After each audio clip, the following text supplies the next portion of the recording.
Weißt du eigentlich, wie viel man an einem Tag in China erleben kann? Wir haben es ausprobiert. Wir haben uns die Longmen-Grotten am Yi-Fluss angeschaut. Und am selben Tag, ein paar hundert Kilometer weiter, haben wir eine Kung-Fu-Aufführung in einem Shaolin-Kloster angeschaut. Puh, das war ganz schön viel. Hi, wir sind Myri und Andi. Und mit unserem selbst ausgebauten Wohnmobil Jenny dokumentieren wir hier unsere Reise nach Südostasien.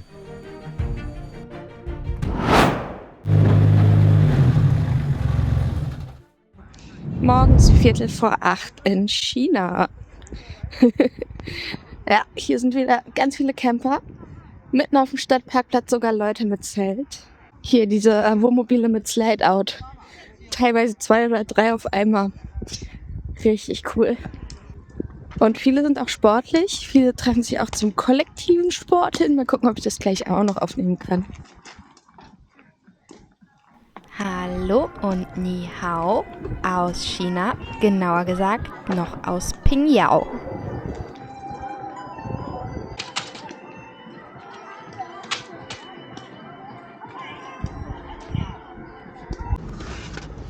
So, wir sind jetzt hier an der Mautstation. Das Kennzeichen Ni Hao wird abgegeben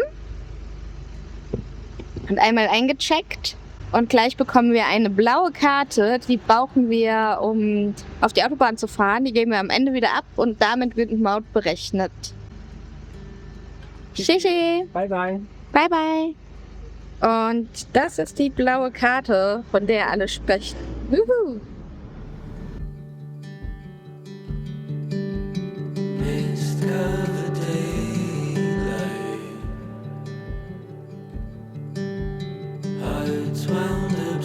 So, unser heutiges Mittagessen. Ja, spannend. Wie viel hat's gekostet? Jede Portion kostet 20, was 2,80 Euro entspricht. Und es ist irgendetwas mit Fleisch und Bohnen und Nudeln. Wir sind gespannt. Also wir fahren heute zu diesen Felsen mit den Höhlen drin.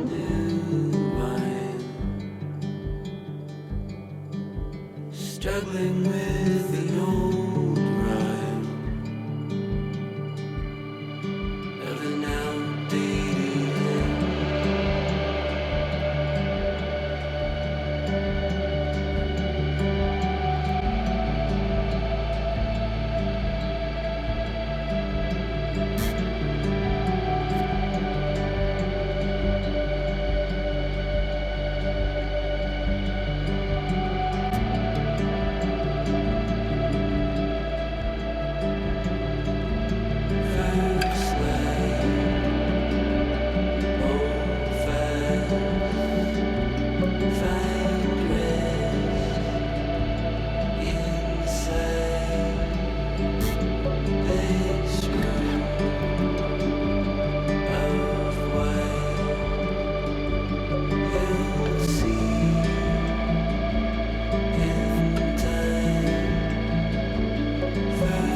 Wir sind angekommen und da hinten ist irgendwie so ein richtig verrückter Tempel.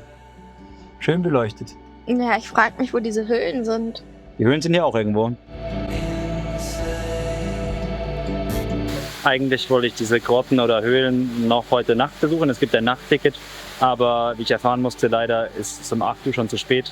Ich hätte um 6 oder 7 Uhr hier sein müssen. Dann halt morgen bei Tageslicht.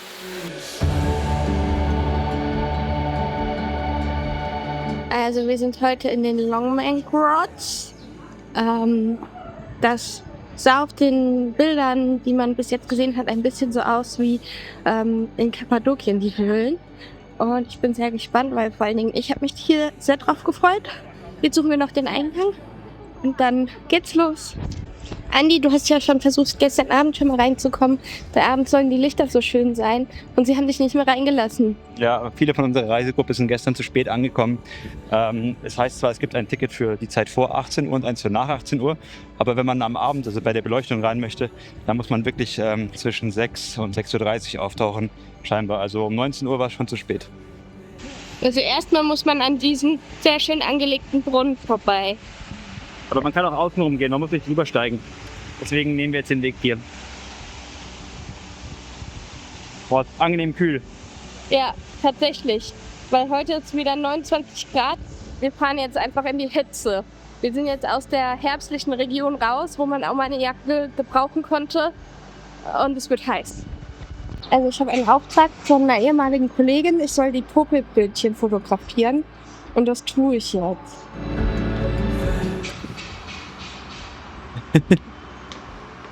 Miri. Oh! Also wir haben jetzt diese Packen hier gekauft für 25 Yuan, also 3,50 Euro. Und die Verkäuferin muss sich schon irgendwie denken, das sind komische Menschen. Die hält nämlich vorbeilaufende Touristen so Stäbchen hin, wo da drauf aufgepikst eben so Stückchen zum Testen sind. Das ist jetzt mit Blumen drin, aber es hat echt ganz gut geschmeckt und nicht so süß. Ja, und es funktioniert halt. Ne? Sie hält halt irgendwelchen Touristen ihre Testdinger hin und lockt sie damit an wie Tiere und dann kommen sie in das Geschäft rein und dann kaufen sie was, so wie wir auch. Auf jeden Fall die Chinesen sind Geschäftsleute. Das war eine Geschäftsfrau. Also das ist schon geschickt angelegt. Erst holt man die Tickets, dann muss man nochmal durch so einen Verkaufsstand Teil laufen. Und dann nochmal durch so einen sehr hübsch angelegten Park, bevor man überhaupt dahin kommt, wo man hin will. Und bevor man eigentlich angekommen ist, hat man schon ganz viel Geld ausgegeben.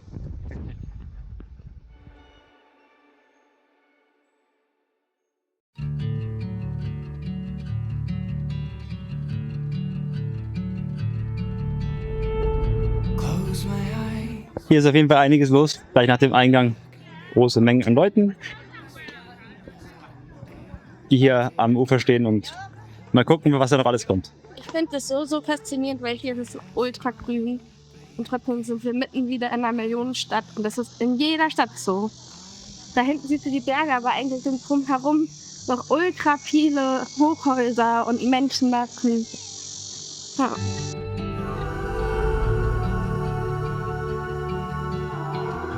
Und nach einer gefühlten Ewigkeit hatten wir dann auch die ersten Höhlen gefunden. Also es ist ein bisschen was los. Ist auch ein bisschen krasser als die Höhlen in Kappadokien, wenn man das so sieht. Through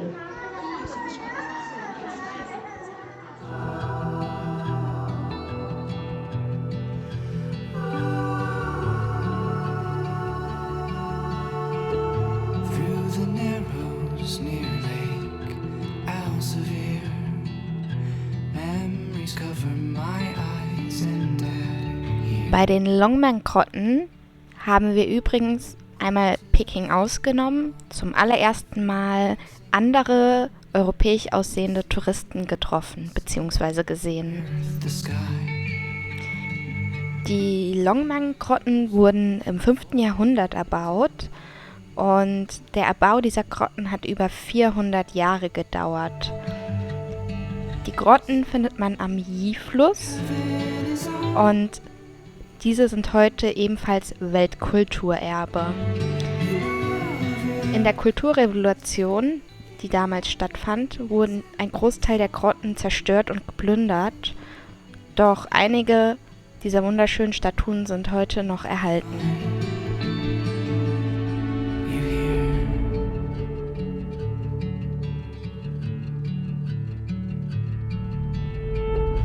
following the trail our souls took years ago. Little pieces of you.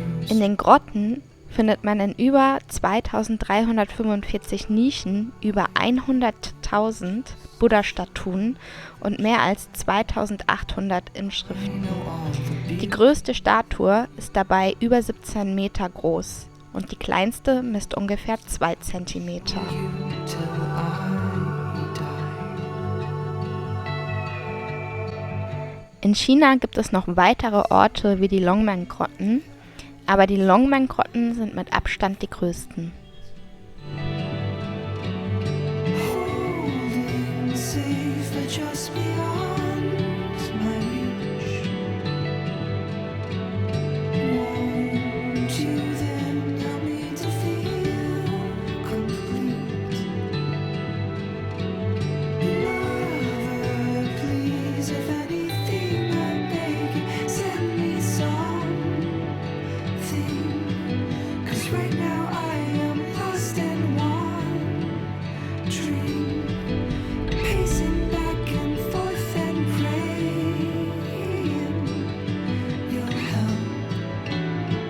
Hinter mir sieht man jetzt das absolute Highlight dieses Platzes.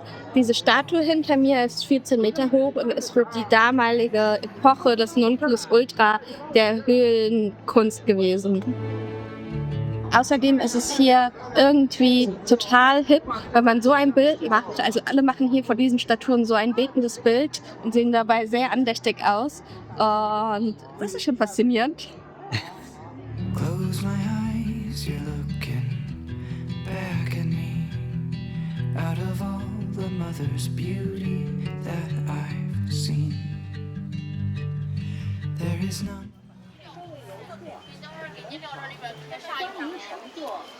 游船，请自觉排队购票，有序下船。游船开往白园码头和西岸码头，下船后。 Ja, wir gehen jetzt zu einem Friedhof von irgendeinem ganz bekannten Dichter. Dann ist es vielleicht falsch übersetzt und meint eigentlich ein Dichter. Ja. Hier sind so einige Sachen sehr lustig übersetzt. Auf jeden Fall soll der Dichter hier über 17 Jahre gelebt haben und deswegen hier bestattet worden sein. Es sieht aus, als wäre das irgendwie so ein riesen Ding hier.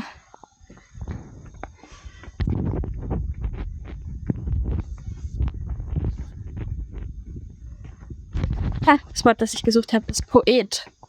Ich glaube, es war ein Poet.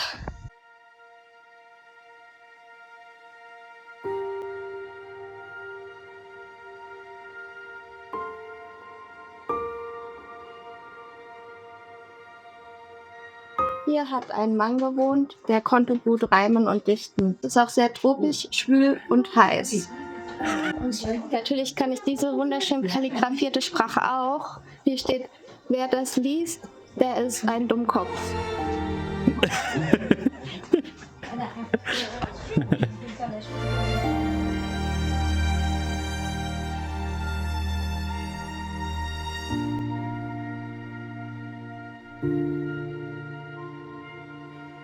Vier mal 4 gibt 16. Wie? Und was steht hier? Das ist nicht das kleine 1x1. Ah, okay. Hier steht, ich verewige mich für immer. Deswegen sind alle Schriftzeichen sehr tief eingraviert. Wir hatten uns für die Longmen-Grotten einen halben Tag eingeplant, weil wir an diesem Tag noch weiterfahren wollten zu einem Shaolin-Kloster. Man muss dazu aber sagen, wir würden empfehlen, mehr Zeit dafür einzuplanen, denn das Gelände ist riesig groß und darf nur in eine Laufrichtung belaufen werden. Man muss dann nochmal nach den Grotten über den Fluss zu dem anderen Tempel in diesem Garten, den man gerade gesehen hat, der auch wunderschön war, und es gehört sogar noch ein Museum mit dazu, der im Preis mit inbegriffen ist. Deswegen hätten wir es gewusst, hätten wir uns mehr Zeit genommen. Nuri, wo gehen wir gerade hin? In den Shaolin-Tempel. Jawohl, hier. Shaolin. Da oben. Genau, wir sind jetzt in einem Shaolin-Kloster. Hier gibt es noch Shaolin-Mönche. Und hier gibt es 4-mal am Tag Kung-Fu-Aufführungen. Okay,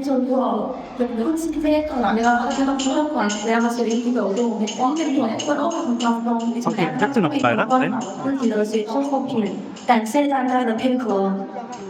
An dieser Stelle eine kurze Warnung. Wir waren so sehr beeindruckt von dieser Vorführung dieser Kung-Fu-Schüler, dass wir jetzt ganz viel davon zeigen, weil wir es so cool fanden.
Ein Teil der Vorstellung beinhaltete, dass Leute aus dem Publikum mit den Shaolin-Kämpfern eine kleine Runde trainieren konnten. Ich habe das leider nicht verstanden, denn das wurde auf Chinesisch durchgesagt. Aber wenn ich das gewusst hätte, ich hätte so gerne mitgemacht. Ich fand es ziemlich cool.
Wie fandest du die Aufführung von den Shaolin-Mönchen? Das war krass.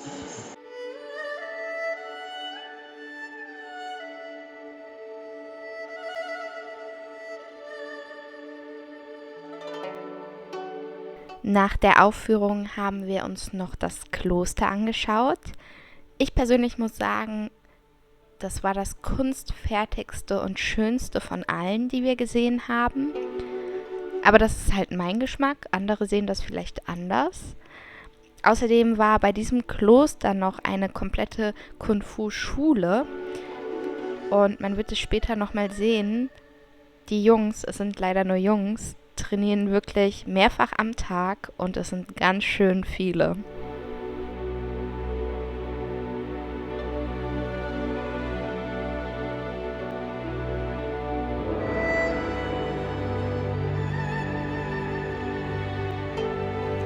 Das Gelände von dem Kloster war riesengroß und wir sind ein paar Kilometer gelaufen. Im hinteren Teil gab es dann einen Bereich, wo Busse abgefahren werden, die einen noch weiter hätten fahren können, zu noch entfernteren Orten. Und wir waren aber schon völlig überladen an diesem Tag. Wir hatten ja am Morgen erst die Longmen-Grotten gesehen und haben deswegen hier einfach wirklich keine Nerven mehr gehabt und haben nach dem Besuch dieses schönen Pagodenwaldes den Rückweg angetreten. Andi, wo sind wir? Und auf dem Komplex von dem Shaolin-Tempel. Und hier gibt es noch einen Pagodenwald, in dem wir uns gerade befinden. Und hier sind auch so coole. Was sind das? Pagoden. Ach, das sind Pagoden. Oh mein Gott, wer hätte es denn gedacht? Wieder was gelernt.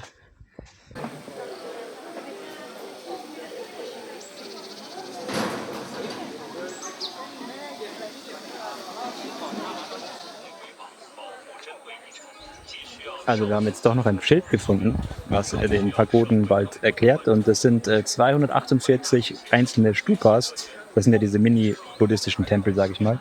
Ja, Andachtsstätten. Andachtsstätten, genau. Und das hier ist das größte Pagodenwald etwas in ganz China. Etwas. Wie würdest du sagen? Die größte Ansammlung von Pagoden in ganz China. So, wir sind jetzt bei der Kung Fu Training Area. Und man sieht hier so viele Leute Kung Fu trainieren. Aber es ist halt auch cool, in einem Shaolin-Kloster Kung Fu zu trainieren. Oh, und da ganz da hinten sind noch mehr Leute. Krass. Hier wird so fleißig trainiert.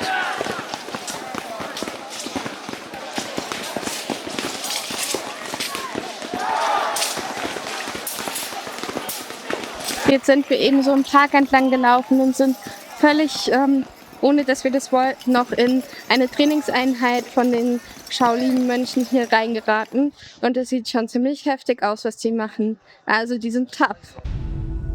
Alle, die mit Hund und Auto durch China wollen, Hund reinkriegen in China, das ist schon, kriegt man hin, ist nicht so leicht, kriegt man hin. Aber das ist der erste schöne Hundegassi-Platz, seitdem wir losgefahren sind hier durch China, der gefunden wurde. Sonst sind wir immer nur auf Parkplätzen. Der arme Hund muss Maulkorb tragen, weil er hat eine Auerpfote und da tut er sich die ganze Zeit dran rumschlapsen.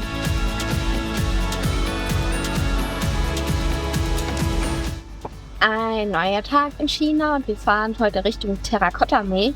Die Fahrt dahin ist relativ lang, fast 400 Kilometer und wir brauchen dafür ja immer ein Momentchen. Wir haben deswegen gerade noch getankt und in China kann man Diesel daran erkennen, dass kein E und eine Zahl irgendwie davor steht. Oder manchmal steht an den Säulen auch 0.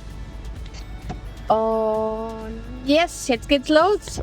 Anni? Ja, lange Fahrt heute. Das wird einen kompletten Tag fahren sein. Und deswegen werden wir die Terrakotta-Armee auch heute nicht mehr anschauen, sondern erst morgen. Let's go! So, wir verabschieden uns auch schon wieder. Beim nächsten Mal schauen wir uns die Terrakotta-Armee an. Außerdem haben wir eine kleine Autopanne und wir haben den schönsten Abend überhaupt mit der Gruppe. Jetzt erstmal ciao, tschüss und bis zum nächsten Mal.